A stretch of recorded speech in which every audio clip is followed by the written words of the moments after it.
Heavenly Father, we want to thank you for having our president back and healthier than he was.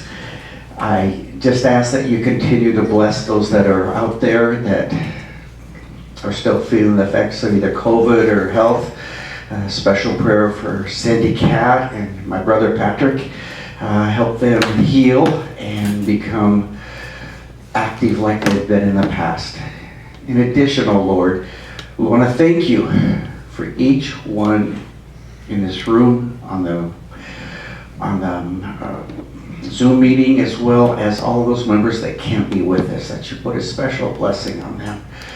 And let them know that they are loved and they are cared for by this group. And that you would bless this food to our bodies.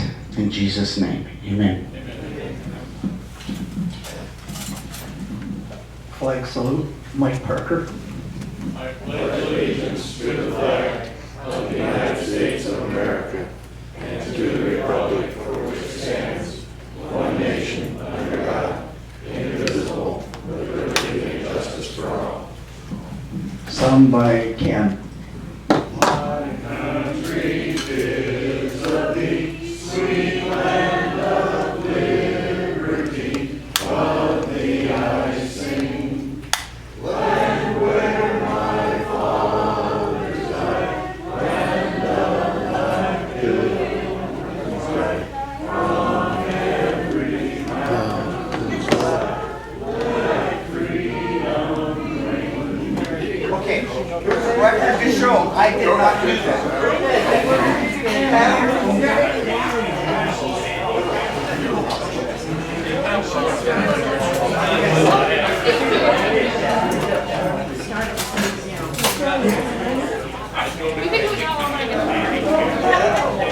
All right, so normally at this time we would have our guest speaker, but he didn't show up. So we do have a replacement. Mark's going to do it, but he's going to do it later. Marge, do we have anything, visitors or? Yes, we do. Tina has a visitor. President Tom Koelsch, a guest. Ina Ramey has a guest today. Ina, would you like to introduce your guest, please?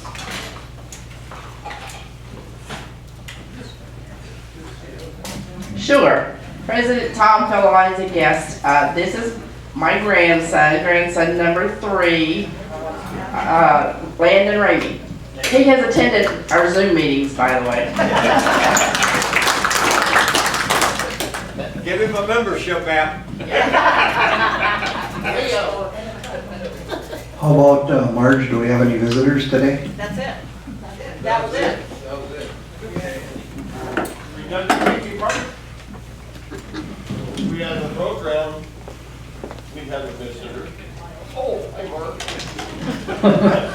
Okay, Starts already. so we're gonna do it a little different. We're gonna do Happy Bucks first while Mark finishes the meal. And a speech. Writes his program. Yeah, while he writes his program.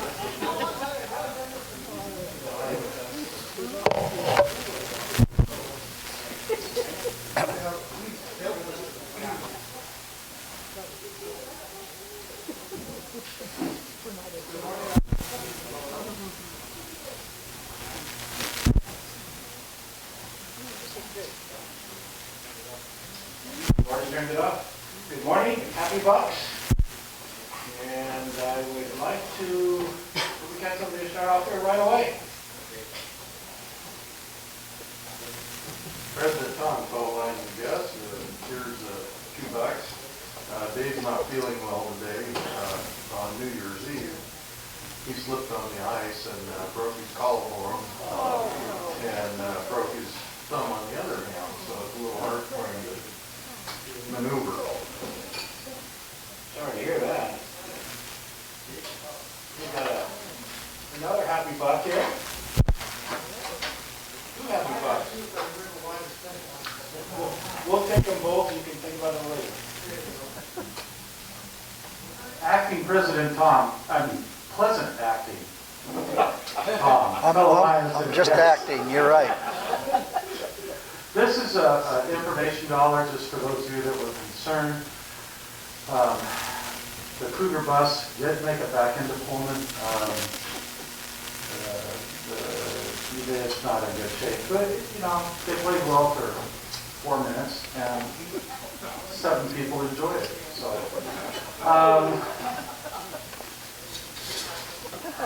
this is a memory dollar. I forget. I got some happy money, actually, okay, President Tom, fellow Lions guests, I have 10 you can't fix stupid dollars. So for those of you that aren't on Facebook and those of you that I haven't told the story to, back in the day when we had all that snow and ice, for those of you that don't know where we live, we're off of Columbia Heights on West Beacon Hill. Note, Hill is in the description of our address street. And so this guy, or this gal goes down the street in her Volkswagen, whatever, Jetta, and she gets stuck coming up the hill right across the street from our house. So Samantha and I are stripping the tree, and we're just kind of watching front yard entertainment for us.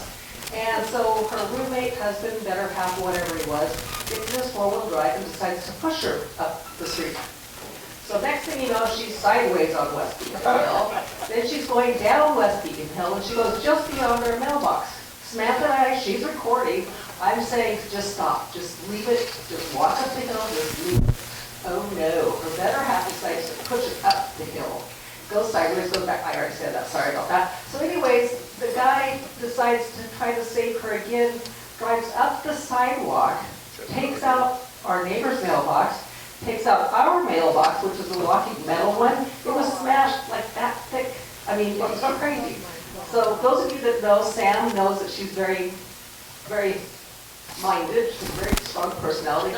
She goes marching out there with her sweatshirt and shorts on. She goes, I want your insurance information. The guy goes, it's up in the duplex. I don't care. I want it, and I want it now. So he goes up and gets the insurance information. We got a check from the insurance company just shy of $200 to pay for a new pole and a new mailbox. So that's why you can't fix stupid. It's like, why? Why?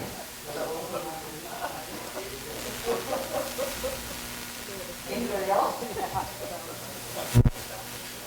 I live off Beacon Hill myself, and I watched a few people who could have moved over just a little bit where they had to be. Instead of driving on the ice, slide down there. What the fuck house on it? So, you can't fix stupid. So we have any more stupid, I mean, happy bucks in there?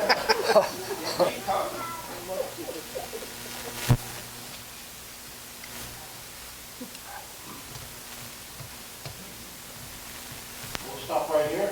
That's what we'll walk. Past District Governor Jim. King Lion, what? No, wait. King Lion Tom, you're back. Yes. I have 2, I guess they're both happy bucks. One is I got up this morning.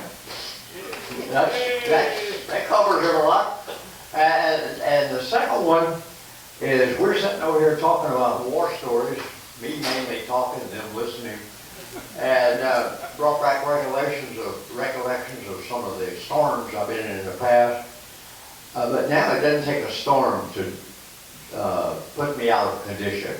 All it takes is a strong wind and anything below 80 degrees. I might mention something, Lloyd came over to me this morning, and he said, you know, talk about everybody sits in their own designated seats, and it's just like, you don't have a name on it. He goes, I want to know what happened if somebody would just sit in Jim's chair. See what he would do. Challenge for next Oh my week. God, I'm going to imagine stuff in front of Greg's.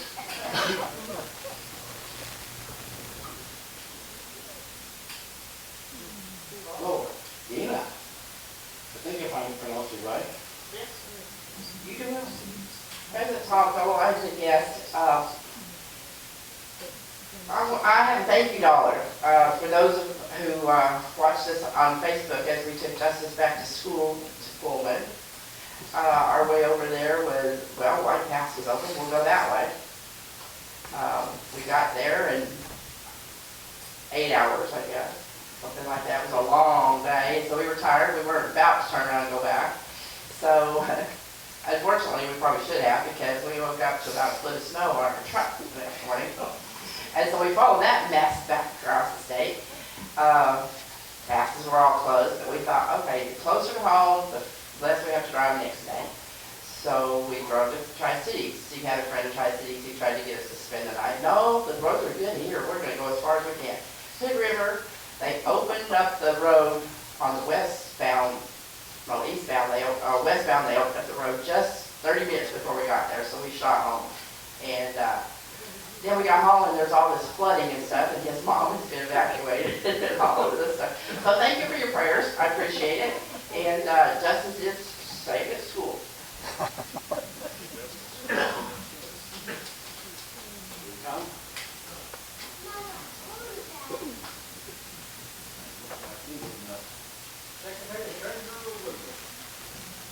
I'm Jay Christensen without the name tag today. Sorry, folks. Are you gonna find me? Oh, good. Okay. I just wanted to give a happy button for all the people who are suffering with other things other than the virus. I have a lady friend who is in Portland, I guess, today, getting radiation. And yesterday was her first day, and it didn't start off very well because she has a big swelling here on her neck, and they tried to crush her with the machine. Anyway, that's basically what's all.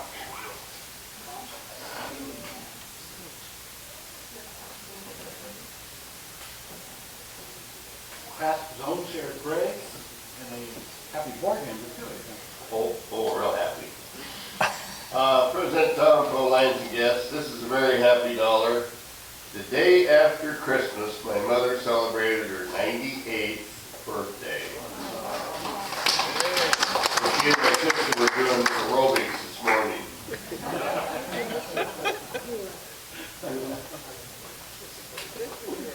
Past District Governor Mike. President Tom, fellow lines and guests, I have one happy dollar that my oldest brother survived COVID. My second happy dollar is a couple of weeks ago, I think it was maybe around the time we didn't have a meeting, because Lion Pat and I celebrated our 54th wedding. Congratulations. Way to go, Pat.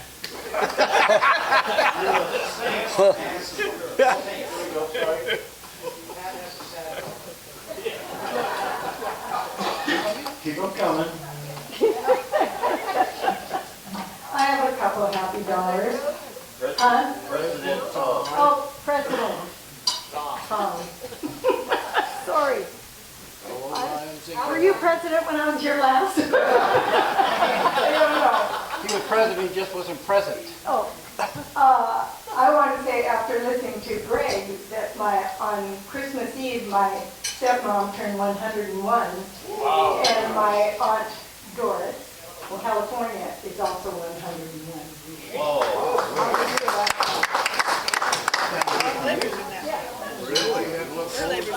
Some nice jeans there.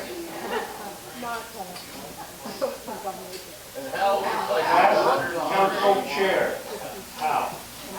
Thank you, Vice President. What was your name again? Here's a pile of $1 bills. I think there's 5 in there because we have a corner right in front of our house, and I gotta tell you, all the way through the snow, we watch people do extra stupid things. And this one guy figured out how to do it. He was gonna turn around, and if anybody's ever been on Hillcrest, President Tom fellow lines, I guess. You like that? Yeah. It's very narrow. And he got himself crossways. And of course, there's 5 cars coming from one direction, another 5 want to go the other direction. They're all honking their horns, and we're just laughing. And because once he got himself sideways, he just stopped and got out of the car. And I was going, okay, this is pretty crazy. which the snow then resulted in a flood in my office, which meant I missed you guys all last week, and my brother was helping me, as well as Linebaugh Reistroffer from the Red Club. We probably pumped, seems like 1,000 gallons of water, because it just kept coming, which resulted in my brother being at the doctor yesterday getting IVs. And so hopefully he's going to get better. There's no diagnosis. He doesn't know if he has COVID. They gave him a test. He's just not doing well. And Leroy, thank you for filling in last week. And finally, how many here bought some of the special sauce that we had here for sale? It's good stuff, isn't it? I've got a new taste treat for the concession stand to think about. Peanut butter and special sauce. It is really good.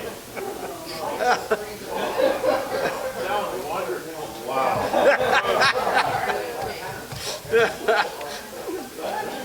Grab me up one of those right now. Oh, really? You're gonna jump on that one. Try it, you'll like it.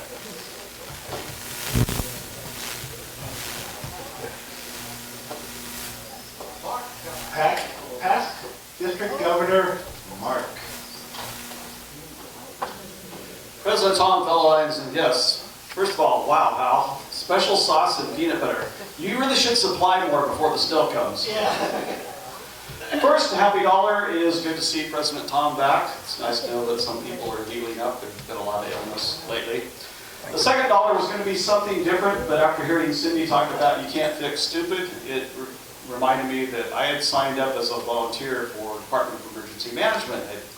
I had ICS training, PIO training, and sure enough, Thursday morning I'm sitting down to my cup of tea at about 9 o'clock in the morning. I get a call and, Mark, we can really use your help. So I spent a couple days down there on road closures and slides and listening to lots of people doing really stupid things.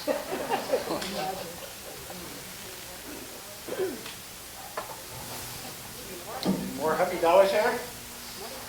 Well, I'll throw $10 in. I have a $10 happy bucks. I'm a Raider fan, and Raiders won on Sunday night. And my daughter and son-in-law were at the house. And my daughter, who used to be quite a tequila drinker back in her 20 days, she goes, Dad, let's do a shot of tequila. So I said, okay. So I got us a shot of tequila each. And she looks at it and goes, oh, that's too much. She pours a little bit in my glass and looks at it. Then she pours a little bit more into my glass and looks at it. So anyhow, on Sunday night, I took 2 shots of tequila and my daughter watched. So thank you, Michelle. And I have to add this back because she paid Mike $5 to announce my birthday on December 21. So she didn't show up the week after. So I'm going to point out that Michelle had a birthday December 26th. So she's been looking forward to having a good, welcome, happy birthday to her. Happy birthday to you. Happy birthday to you.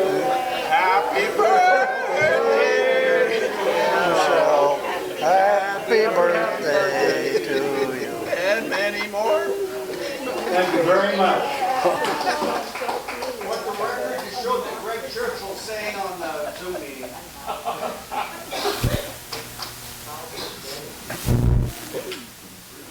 Is that it? Yes, President Tom, fellow Okay. Lions and guests.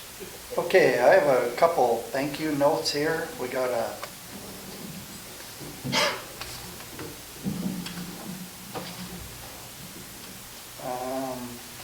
well,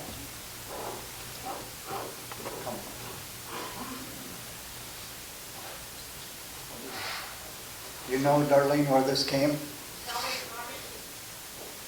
Salvation Army? Okay. Thank you for your efforts in volunteering to bell ringing on behalf of the Salvation Army. Your club raised $420.68 to assist people at Christmas and throughout the year. Thank you very much. So thank you, everyone that helped out.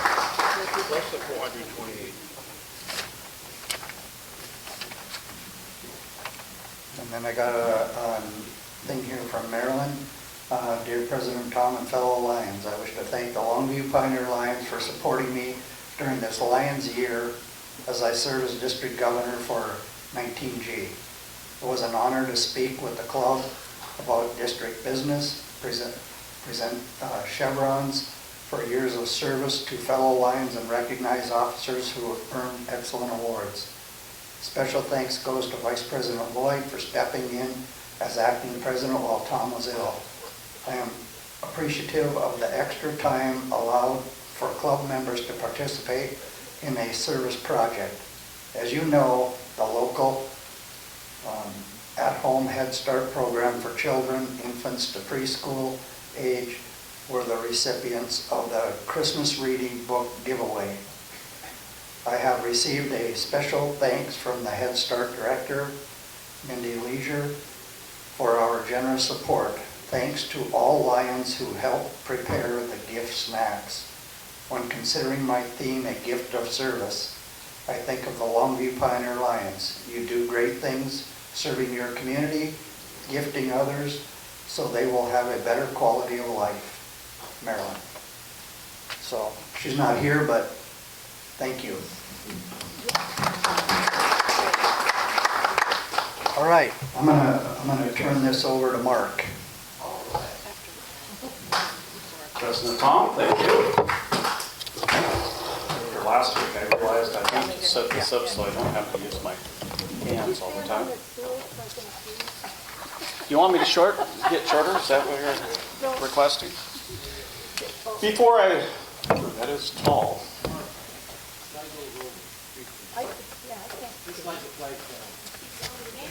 Boy, picky people. You didn't make Brad do that. Flags look like they're in the bushes. I guess we'd rather see you than. That's a scary model. Never mind, put the flags back, please. I like it. This is going to be fun. I can tell already. Before I begin, I wanted to share something I'd come across. These are insults before the English language degraded to just four-letter words. He had delusions of adequacy, Walter Kerr. He has all the virtues I dislike and none of the vices I admire. That was Winston Churchill. He has never been known to use a word that might send a reader to the dictionary. This is William Faulkner talking about Ernest Hemingway. Poor Faulkner, does he really think big emotions come from big words? That was Ernest Hemingway's response. I didn't attend the funeral, but I sent a nice letter saying I approved of it. That was Mark Twain. This is from George Bernard Shaw to Winston Churchill. I'm enclosing 2 tickets to the first night of my new play. Bring a friend if you have one.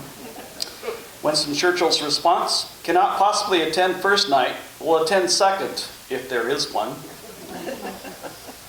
I feel so miserable without you, it's almost like having you here. That was your wife, right?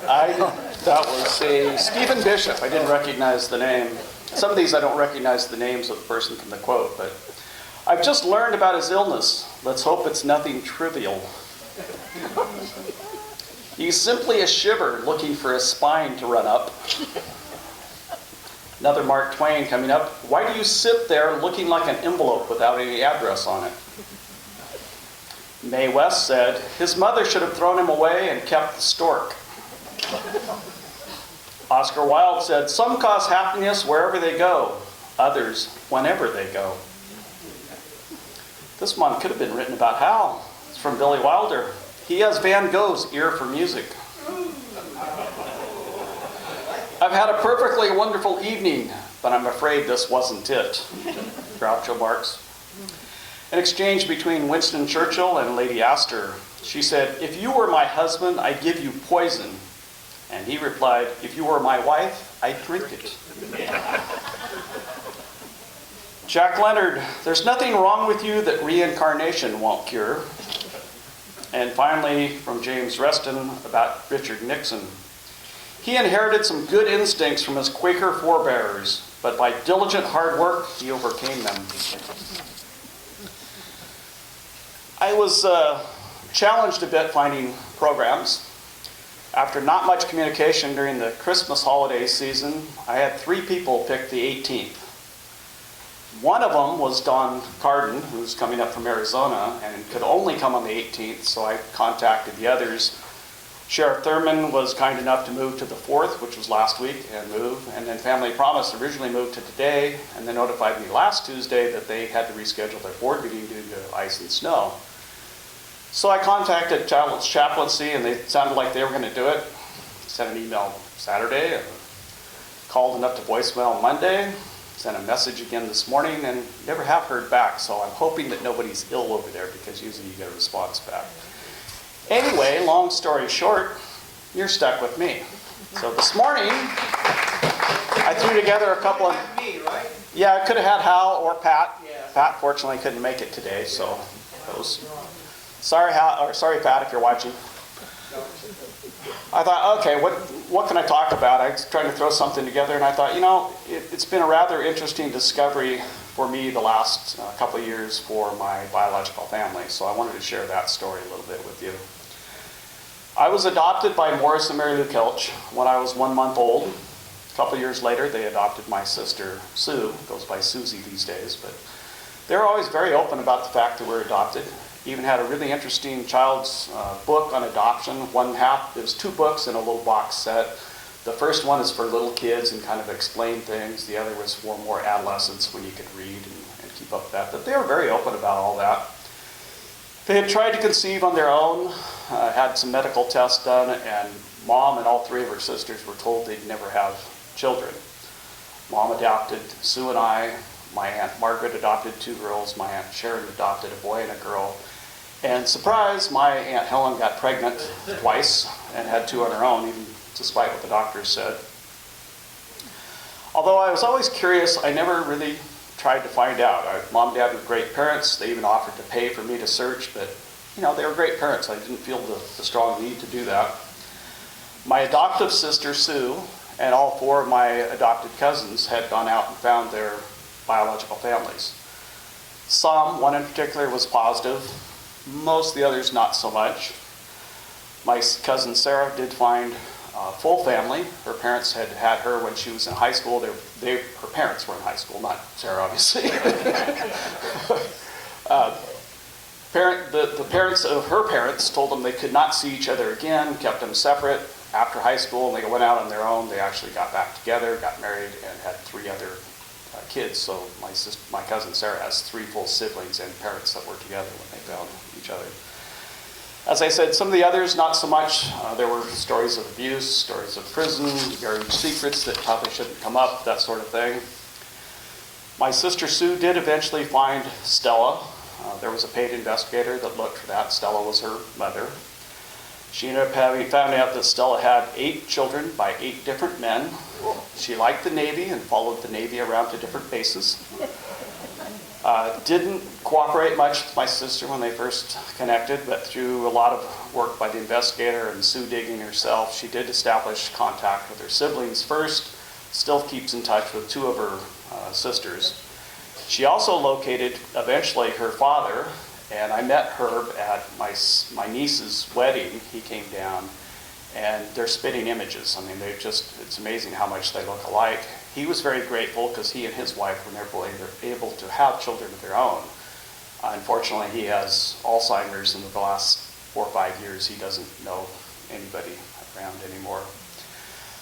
One of the other surprises my sister had was she was always told she was French-Canadian with a little bit of indigenous blood in her. She discovered that Stella is full Puerto Rican, and Herb was Northern European, kind of general German, a little bit of Scandinavian thrown in there. I had done a lot of research, even though I wasn't curious that much to find out about adoption and finding biological families, and I found that the adoption reunions follow what's called the rule of thirds. 1/3 of the time, it's positive, good things happen. 1/3 of the time, it's kind of like, meh, met each other, move on. And about 1/3 of the time, it really disrupts families. It's not welcome. It's a challenge. So I kind of thought about it, thought, nah, I don't really want to do that. As I said, I was really blessed with great parents. However, I also realized that had that nagging feeling about family medical history. When you go into the doctor and you have something come up, I had a bunch of chest pains at one time. They finally tracked it down to anxiety, but at the time you don't know if you have any family history of heart issues and concerns like that. So you really kind of wonder about that, but kept putting that off and putting that off. In the summer of 2018, our daughter-in-law Beth was diagnosed with cancer. Sorry, I didn't think that part would hit me that way, but that was her 5th bout of cancer. On her 4th bout of cancer, which was cervical cancer that she survived, she decided to have a detailed genetic study done. And the study showed she had susceptibility to about 5 or 6 different kinds of cancers, and they're the type of genes that you can pass along. So after researching, I decided that I would send in DNA to 23andMe. That was the highest rated for medical information. They're not great for family connections, but they're really highly rated for medical information.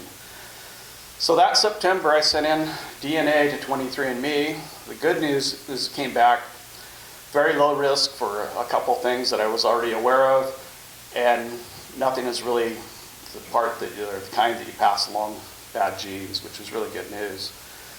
Oddly enough, I found myself really curious though, because there were no close connections. It made me kind of wonder, well, what is the story? It kind of makes you start thinking about that.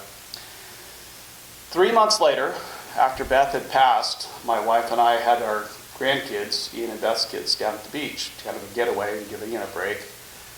The last night of our trip there, I got 2 messages the same night from 23andMe. One of them notifying me that I had a close family connection. The other one was a request from a Carrie Ponchini asking to contact me. Carrie's my sister.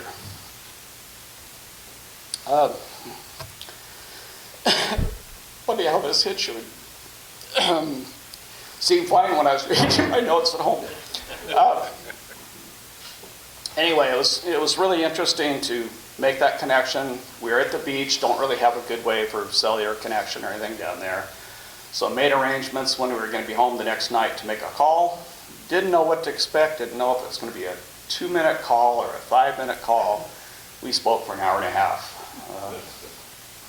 Great connection.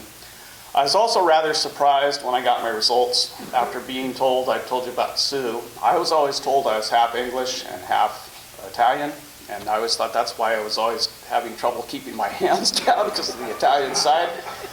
Turns out that I'm over half Norwegian, which I had no idea that I had any connection to Norway. Most of the rest is Iberian, which is Portuguese, Basque, a little bit of Spanish, French, and Native American, which surprised me. Turns out that Carrie and her husband, who had grown up in Alaska, are actually were living in Ellensburg at the time. It was pretty amazing to find that close of a connection. Made arrangements to, about 10 days later, to drive over to Ellensburg and meet her. I thought it was going to be I allowed myself a couple hours to get over the pass to Ellensburg. It was a snowy weekend. I was going to come back. Actually stayed till well past dark, and it was a challenging drive home, but we had a great visit. Found out a lot of information about my biological mother, including the fact that she grew up in Kelso, Washington. Her siblings grew up in Kelso, Washington. Her mom had moved them here when they were kids from South Dakota. Actually moved to Woodland first for a couple of years and then up to Kelso. My 2 uncles and an aunt continued to live in the Longview area. When they grew up, they moved from Kelso to Longview. So if anybody knows these names, there was a Charles Hodgkinson that went by Chick Hodgkinson that was in construction, and a Jeff Hodgkinson that was younger. And then the aunt would have been Mitzi Kemper, that was her last name, and they lived in the Longview area. Unfortunately, like my mother, they had died before I was able to make connection with any of them. Interesting the fact that Kay, my biological mother, was living in Seattle at the time, and adoption agencies try and place kids outside of their area, so they placed me to Longview, and family connection right in Kelso and Longview, which is kind of strange. A couple months had gone by, and I kept thinking about the fact that we started making connection, getting all this information on the maternal side, but had nothing on the paternal side, nothing on the father's side. So I decided to go ahead and submit DNA to Ancestry, which has a much higher reputation for finding family connections. Sent in the DNA, and it typically takes about 4 to 6 weeks. So the results came back literally 2 days after I received my results. I had a letter to me from a Pat Winks in San Francisco. She basically wanted to know, who the hell are you? It was a paternal connection. I was her closest relative other than her granddaughter, and she did the genealogy on her side of the family.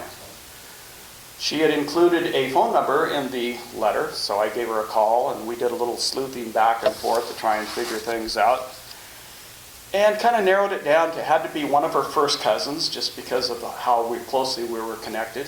She only had 2 male first cousins, Hans, who went by Chico Hansen, and Vern Hansen.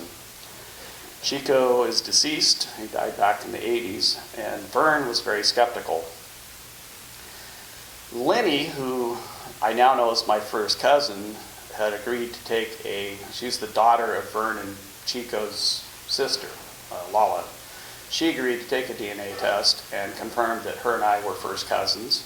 So she convinced Vern to go ahead and submit his DNA. He kept insisting that it must be his late brother that was the father. And Chico did have kids of his own. Vern never had children. So in September of 2019, Vern received his results, which confirmed that he was my father. He was nice enough to give me a call before I actually received the results myself. But I'll never forget one of the first things he told me is, I never wanted children, I don't like children, I don't like to be around children, but you're grown, so I guess that's okay. Not exactly the warmest kind of welcome you might want, but got to know him, corresponded back and forth. We started making plans to get together the following summer in Hawaii. But as my wife pointed out, he's 88 years old. You already missed a chance to meet your mother in person. I think we should go sooner. So we scheduled a trip to Oahu for November of 2019. Very grateful we did, because only a few months after that, everything shut down. And yes, he does live. He was born and raised, as his siblings were, in Hawaii. Pretty interesting story. He's been quite the character, actually, in most of his life. Adventurous, I guess you would say. Hal would like this part. He circumnavigated the Pacific on a sailboat.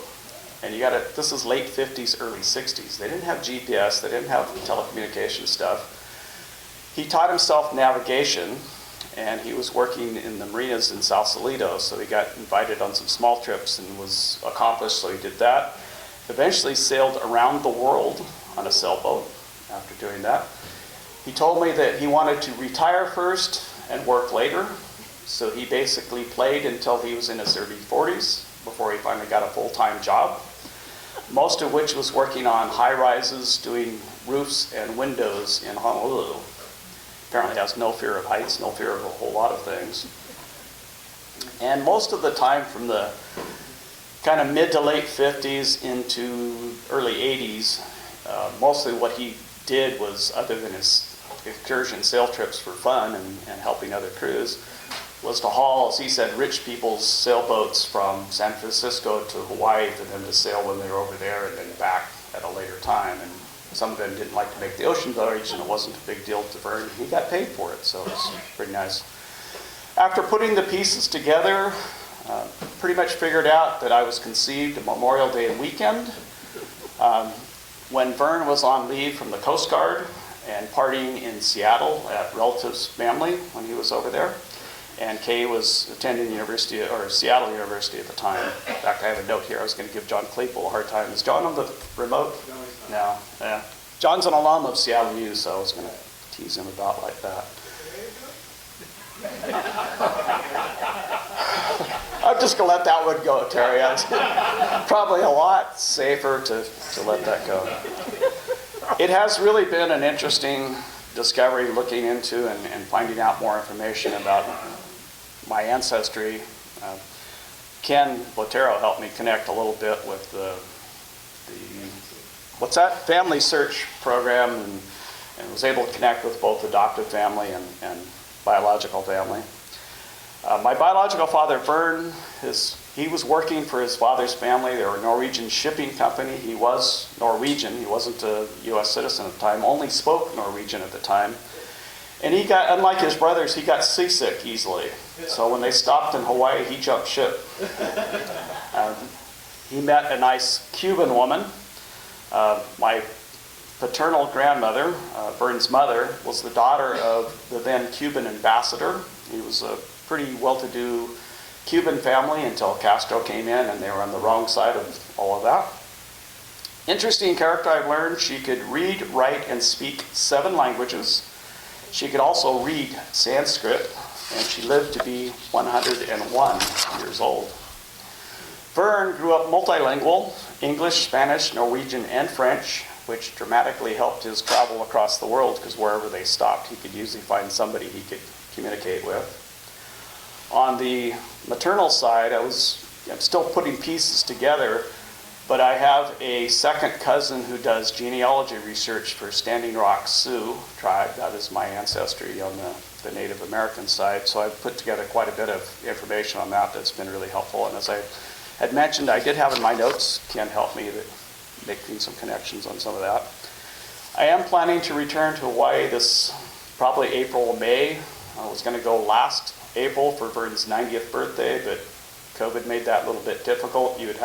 Originally you'd have to quarantine for a week, and try and go over there and visit was going to be pretty expensive to do that, so hoping to get back to that. Also planning to get down to Tucson in the next couple months. I have a half-brother, Dan, that lives in Tucson. I also have a half-sister in Wasilla, Alaska, of all things. And I don't think I'm going to be going up there to meet her. We're going to try and pay to get her down to the seaside area this summer and meet her there. So thank you for putting up with a personal story. I had to come up with something, but I knew several people were interested in what I did. So.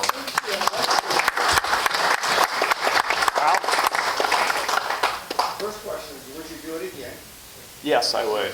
My regret is I didn't do it sooner, actually, because I would like to have met my biological mother. After putting pieces together with Carrie, we realized that something that had been bothering her for years was probably me. Yeah. So. You know, it's interesting, because Shauna did it right after she turned 18 with an adopted daughter. And it was an interesting process just to watch her mentally go through, do I want to do it or not? I wrote a check, so she'd go to the service, and she didn't send the check for 6 months.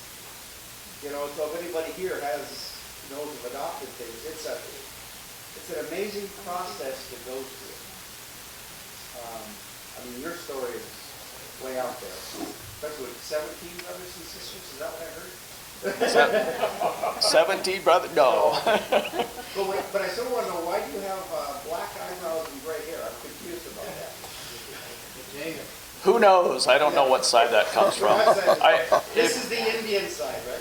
If anybody's interested, during Veterans Day, my brother-in-law, Carrie's husband, was trying to find a good picture of Carrie's dad that raised her for his service. Ironically enough, he was in the Coast Guard too, and was stationed in Alaska. But in going through those pictures, he found a picture of all the siblings together. My mother, her 2 brothers, and her sister, all with their spouses at dinner. And I think it's a restaurant. It might have been Bart's in Longview, because most of them are in this area. And Andrew pointed out the picture of my Uncle Chick. And you blow it up, and it frankly looks like me about 5 or 10 years ago. Hair combed back, same kind of coloring and beard and eyes. It's bizarre. No, and neither am I anymore, Jim. Well, thank you for the 6 degrees on March 10th. Yes. Very good. Ken? Mark's story is fantastic, and it's real heartbreaking to stop and really look about. But the one thing that we remember and keep all of you in your mind, families are forever. Yeah. Look back and find out who your family was and where they came from and what your history is. You wind up with a big smile and a soften your heart like all that. Well, sometimes they hit you when you don't even expect it. I had ridden through this and thought, oh, there's no big deal. I can give this. But, Thanks, Mark. Thank you. Okay, all right, I'm going to turn this over to Cheryl. She has something. Recently heard from our Sandy cat, who has, in case you hadn't heard, she got a breakthrough case of Omicron. But she says that it is nearly in the rear view mirror for her, but it did really mess up her schedule for her chemotherapy. So she's being very careful about where she goes and what she does. But she did check with Columbia Heights because we had a Roaring for Reading event on the horizon. She says, and yes, indeedy, Columbia Heights School we're still a go for February 7th, that's a Monday, for Roaring for Reading. So I think Sandy has arranged with Jane to set up an online sign-up schedule, and hopefully we'll have another one over here in the next couple, 3 weeks on the sign-up table. So if you like this event, and who doesn't, we're going to need some readers and stampers and kid kibitzers. So if you have time available on Monday, February 7th, to do that event, we would really love to have people. Sandy may be there, but if she shows up for that event at all, she won't be there very long, I think. Mark? Do you have time frames? Oh, not yet. Jane, when you know that, do you have it already? Okay. When Jane knows that, she'll have it on the sign-up sheet, and she'll let me know or somebody know, and we'll make sure everybody's aware of what the shift links are and what time I'll be like there. Just put it under your hat, and keep in mind that we will be visiting at Columbia Heights Elementary on February 7th, unless there's a change that comes up between now and then. Or snow. Yeah. Great.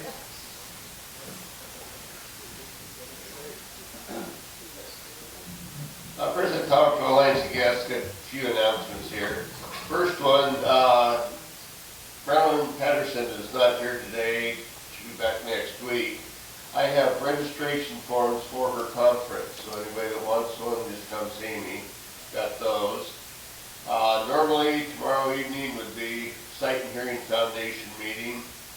Because we had so few applications for this month, we conducted our business we needed to over the phone, so we won't have a meeting tomorrow night. And then you're going to bring up the Lions Island. Oh, and by the way, I met Mark's biological sister over in Ellensburg. Mark, George Moore, and I were coming back from Whistler from a convention. Was it Hal? Was it George? I think it was George, wasn't it? Of course, you, Hal. Must have been George if he doesn't remember. Yeah, Hal doesn't remember anything. Anyway, we got to meet Mark's sister, and she is one fine lady. All right, the next one is me, and we need some help this afternoon, if we can, over at the lake, right after the meeting. We have to go to the shop and pick up the trailer and haul it down to the lake, and we need to take the arch off so the city can get in there tomorrow morning. So anybody that's willing to go help, I appreciate it. And it's 7 o'clock tomorrow morning. So that's when and I don't know if does the city come to the lake then, or do they go to the shop at 7 and then come over? They'll be there pretty close to 7. Okay. This afternoon it'll only take about 45 minutes. Yeah, it's just to take the arch off so they can get in with their boom truck, basically, so, but I could use some help. My cohort's gone, so, thank you.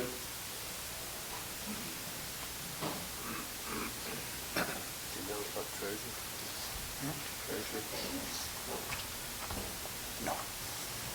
All right, so we went over that. Let's get to the tickets here. A white ticket, or whatever color this is, gray, You pick it. Light color. I am. 116. Everybody got that? Okay. 892. Didn't miss by much. Mike Casanova. No bird.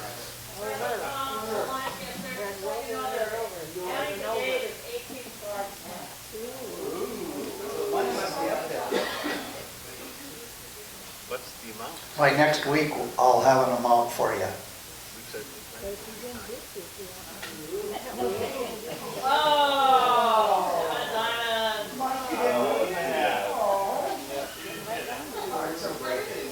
All right, the red tickets, That'd been funny. 391, 891. Harold, diabetes? Okay.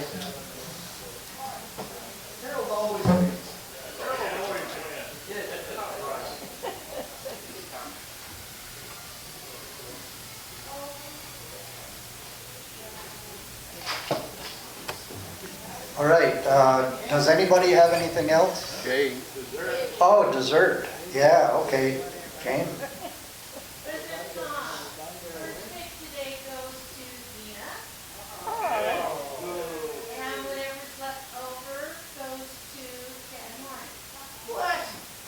And Mark, the answer to your question, the link to the sign-up will be coming out later today. I can't get into it right now to see what there's a morning shift in that. Did the link that Sandy sent include those times? If you got an email from her already, it will be in there. Okay. Thank you. All right, does anybody have anything else? Did I miss something? All right.